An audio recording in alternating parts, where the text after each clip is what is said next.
আসসালামু আলাইকুম ভিউয়ার্স, আবার আপনাদের সামনে চলে আসলাম নতুন একটি গল্পের পার্ট 1 নিয়ে। গল্পটির নাম দু হাতে মুঠো ভরে, লেখিকা রায়হানাতুল রাইসা। তো চলুন আর দেরি না করে শুরু করি। ওই গরু দাঁড়ান, এমন উদ্ভট নামে কে সম্বোধন করতে পারে তা জানা আছে রোদ্দুরে, তাই সে পাত্তা না দিয়ে জোরে পা চালায়। ভোর নামক মেয়েটি কি জোরে দৌড়ে এসে রোদ্দুরের সামনে এসে দাঁড়ায়। তার চোখ মুখ দেখে বোঝা যাচ্ছে সে মেয়েটার কাজে বিরক্ত।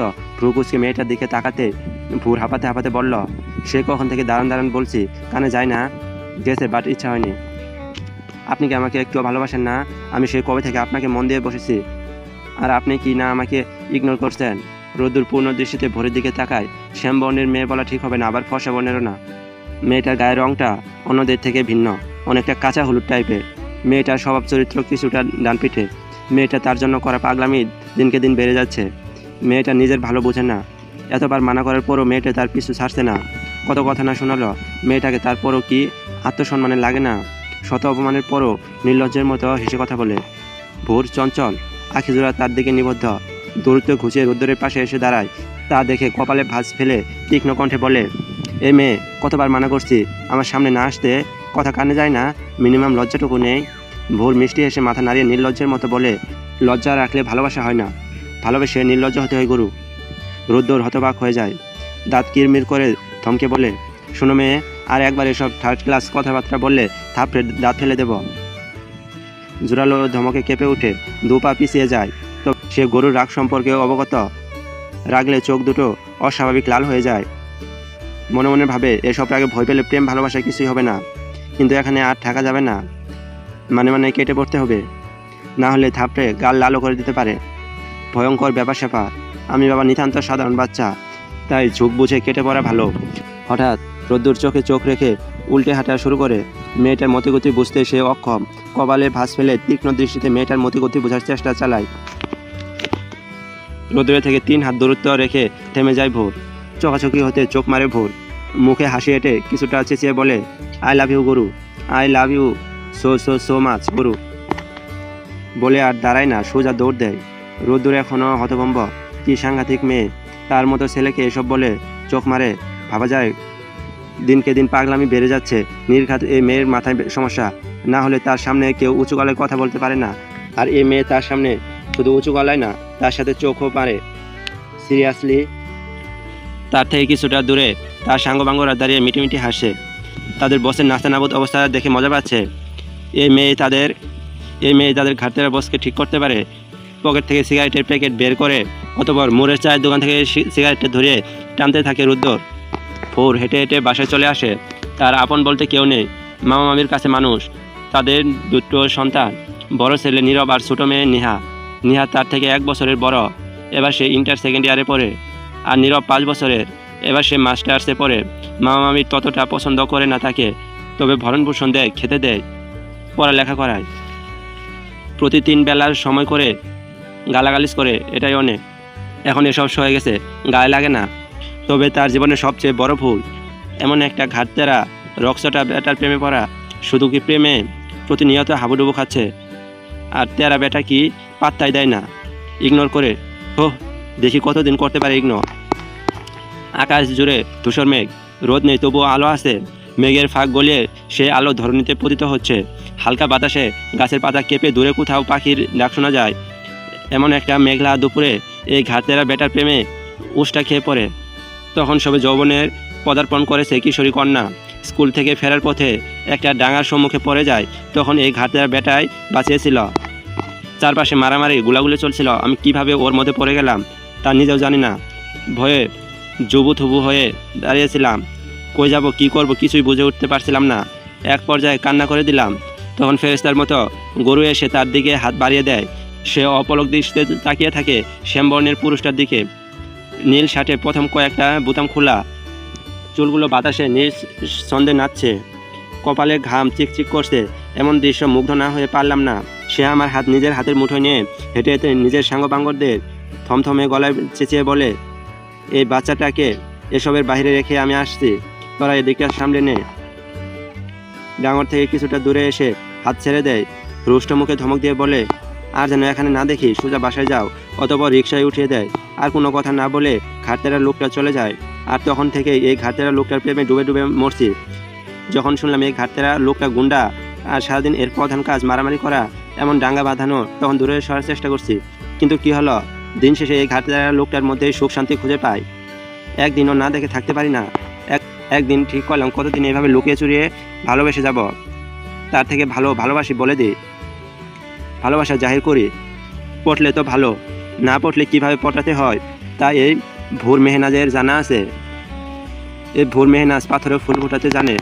অতীত স্কুল শেষ হতে বেরিয়ে পড়ি, বড় বড় কদম ফেলে মোড়ের সামনে চায়ের দোকানে এসে দাঁড়ায়। বাতাসের ধোয়া ওঠা চা আর সিগারেটের গন্ধে মিলেমিশে একাকার হচ্ছে। ঘাটতেরা লোকটাকে সিগারেট খেতে দেখে রাগ হয়। ঘাটতেরা লোকটা কি সুন্দর মনের আনন্দে সিগারেট টানছে, বাহ চমৎকার। আর এদিকে তার জীবনটাও সিগারেটের মতো জলে পড়ে যাচ্ছে। এসব ভোর কোনোকালে সইবে না। রাগের বসে একটা ভয়ঙ্কর কাজ করে ফেলে। রুদ্রের ঠোঁটের ভাঁজে গুজে রাখা সিগারেটটা টান মেরে নিয়ে নেয়, পায়ের নিচে পিষে ফেলে রাগী কণ্ঠে বলে, ওই গরু আপনি জানেন না ধূমপান স্বাস্থ্যের জন্য ক্ষতিকর? রুদ্র বিস্ময় নিয়ে তাকিয়ে থাকে ফুলা ফুলা গোলগাল চেহারার মেয়েটির দিকে। নাকের ডগায় বিন্দু বিন্দু ঘাম জমেছে। আনমনে বলে ফেলে, জানি। রুদ্রের সাঙ্গপাঙ্গের মাথায় ঠাটা পড়েছে, এমনভাবে চেঁচিয়ে ওঠে। তারা একটু আগে ভেবেছিল মেয়েটার ফুলা ফুলা গালে রুক্ষ পেশিবহুল হাতের থাপ্পড় পড়বে, তবে বসের এমন কথায় তাদের মাথা ঘুরছে। তাহলে খাচ্ছেন কেন? আজকের পর থেকে খাবেন না একদম।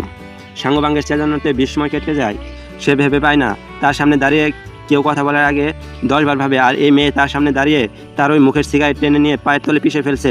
সাথে সাথে গরম চোখে তাকিয়ে ধমকে ওঠে, এই মেয়ে আমাকে চিনো? কে আমি? একটা থাপ্পড় মারলে তো আরেক থাপ্পড় মারার জায়গা নেই। এই বেয়াদবি করার জন্য একটা থাপ্পড় দিই। ও রোদ্দুরকে ভয় পায়, যা ভয়ঙ্কর লোক, না জানি কখন থাপ্পড় দিয়ে বসে। হ্যাঁ, এমন ভয় পেলে প্রেম ভালোবাসা কিচ্ছু জুটবে না কপালে। তবে প্রকাশ না করে সাবলীলভাবে বলে, আই লাভ ইউ গুরু। সাঙ্গপাঙ্গরা হতবাক। তাদের বস বলে থাপ্পড় দেবে, আর এই মেয়েটি বলে আই লাভ ইউ। এটাও সম্ভব? এই মেয়ের মনে ভয় দেওয়ার কিচ্ছু নেই। এই মেয়ে ফাজলামি করছ। ভোর কোমরে 2 হাত রেখে নাগের পাটা ফুলিয়ে বলে, ওমা, এখানে তো ফাজলামি করার মতো কিছু হয়নি। শুধু বলছি আমি আপনাকে ভালোবাসি, আপনিও বেশি ফেলেন। আর থাপ্পড় না দিয়ে যদি বলতেন চুমু দেব, তাহলে রাজি হয়ে যেতাম। কিন্তু থাপ্পড় নো নো নো। রুদ্র ফুঁসে ওঠে। চোখ গরম দিয়ে তাকাতে ভোর মুখে হাসি টেনে বলে, কুল কুল, এত হট হবেন না। আপনি এমনিতেও যে হট, সে হটে। আমি প্রতিনিয়ত পুড়ে যাই। থাকেন, এখন হাতের সময় নয়, টাটা। আর দাঁড়ানোর সাহস হয় না। না হলে এখন প্রেম হোক বা না হোক, থাপ্পড়ে গাল লাল হতে পারে যে কোনো মুহূর্তে। যাক, এখন জীবন বাঁচানো ফরজ। এখন বেঁচে থাকলে কাল আবার প্রেমে পড়া যাবে। মামির চেঁচামেচিতে ঘুম ভেঙে যায়। কলেজ থেকে এসে গোসল না দিয়ে ঘাটতেরার কথা ভাবতে ভাবতে ঘুমিয়ে গেছে। চোখ ডলে উঠে বসে গোসল করবে ভাবে, তারপর অন্য সব। এদিকে মামি এক ধারে চেঁচিয়ে যায়, এই নবাবের বেটি, ঘুম এখনো ভাঙি নাই? হারামজাদা একটা, আমি বাইরে যাচ্ছি, এসে যেন সব কাজ শেষ দেখতে পাই, না হলে তোর খাওয়া বন্ধ। আগে গজগজ করতে করতে এক নাগারে কথাগুলো বলে। মামা বসে আছে চুপচাপ। মামির কাজে সে বিরক্ত নাকি বোঝা যাচ্ছে না, তবে মুখে কিছু না বলে রুমে চলে যায়। এটা নিত্যদিনের ঘটনা। এই বাসার প্রতিটা মানুষই অদ্ভুত। ভোর গোসল সেরে মামুনিকে না দেখতে পেয়ে স্বস্তির নিঃশ্বাস ফেলে। না হলে কানের কাছে ঘ্যান ঘ্যান করে মাথা ব্যথা করে সারে বড় বড় কদম ফেলে রান্নাঘরে চলে যায়। দুপুরের খাবার পর থালা বাসন ধোয়া হয়নি, তার জন্য রেখে দিছে, বুঝতে বাকি থাকে না। ও না কোমরে বেঁধে এক এক করে কাজ করতে থাকে। চোখের সামনে পুরনো কথা ভাসতে থাকে। বিগত 1 বছর ধরে গরুর পিছে সোয়ারগুলো আঠার মতো লেগে আছে। আর ঘাটতেরা বেটা কিনা তাকে পাত্তাই দেয় না। গরুর কত প্রত্যাখ্যানের পর সে বেহায়ার মতো পিছু পড়ে থাকে। মাঝে মাঝে রাগ হয় নিজের উপর, নিজের ভাগ্যের উপর। তার ভাগ্য কি এতটাই খারাপ? চোখ টলমল করছে। এই বুঝে অশ্রুকণা চোখে ছাপিয়ে গড়িয়ে পড়বে। সপ্তপূর্ণে চোখ মুছে মৃদু হেসে ভঙ্গন হৃদয় নিয়ে গুনগুন করে গান গেয়ে ওঠে। ভোর পিছনে ঘুরতে ঘাবড়ে যায় নিজের মামাতো ভাইকে দেখে। অটোমেটিক গান গাওয়া থেমে যায়। নীরব নিজেও বেকুব বনে যায়। সে যে চুরি করে গান শুনছিল, ভোর বুঝে যায়নি তো তারই বা কী দোষ? সে তো নিজের ঘরে যাচ্ছিল। পথিমধ্যে গানের আওয়াজ অনুসরণ করে রান্নাঘরে এসে থেমে যায়। ভোরের গলা এত সুন্দর, ওই আগে তো গান গায়নি কখনো। আজ বা কী হলো? এখন সকল ভাবনা চিন্তা সাইডে রেখে গলাকে সে অস্বস্তি কাটাতে বলে, 1 কাপ আদা চা রুমে দিয়ে যা। ভোর হা করে কিছু বলার জন্য, কিন্তু নীরবের চলে যাওয়ার দিকে তাকিয়ে কিছু বলে না। চুলায় গরম পানি বসিয়ে বিড় করে বলে, ভাই বোন দুটাই পাগল। ভাই পারে আড্ডা দিতে আর বোন পারে নেকা সাজতে। অসহ্য দুইটা। রুদ্দুর দেওয়ান। দেওয়ান গ্রুপ অফ ইন্ডাস্ট্রির মালিক হামিদ দেওয়ানের একমাত্র পুত্র রুদ্দুর দেওয়ান, যার দিনের শুরু থেকে শেষ পর্যন্ত প্রধান কাজ মাস্তানি করা, বখাটের মতো দোকানে আড্ডা দেওয়া আর বাপের ওঢেল টাকা উড়ানো। এখানকার আশেপাশে দু এলাকার মানুষ ওর বখাটেপনার জন্য অতিষ্ঠ, তবে বাপের ওঢেল টাকা থাকার জন্য কিছু বলতে পারে না। ওরে দেখলে বরং ভয়ে পালায়। এক কথায় এলাকার মানুষজন ওর সামনে পড়তে চায় না। চায়ের দোকানে আড্ডা দিয়ে মানুষকে জ্বালানোর জন্য উচ্চ শব্দে গান বাজিয়ে নিজের ছেলেদের সাথে নিজেও দু এক লাইন গেয়ে ওঠে। অন্যের শান্তি যেন তার মোটেও পছন্দ না। রাত দেখা দেখি তার ছেলেপুলেগুলোও গানের সাথে তাল মিলিয়ে চেঁচিয়ে গেয়ে ওঠে বেসুরা গলায়। চায়ের দোকানের লোকজন বিরক্তিতে উঠে যায়, তবে এদের কাজে বাধা দেওয়ার সাহস কারোর নেই। অন্যদের বিরক্ত হতে দেখে রোদ্দুরের ঠোঁটের কোণে বাঁকা হাসি খেলা করে ঠোঁটের ভাঁজে সিগারেট ডুবিয়ে টানতে থাকে। টানার সাথে সাথে ঠোঁট গোল করে ধূসর ধোয়ার কুণ্ডলি পাকিয়ে ছাড়তে থাকে।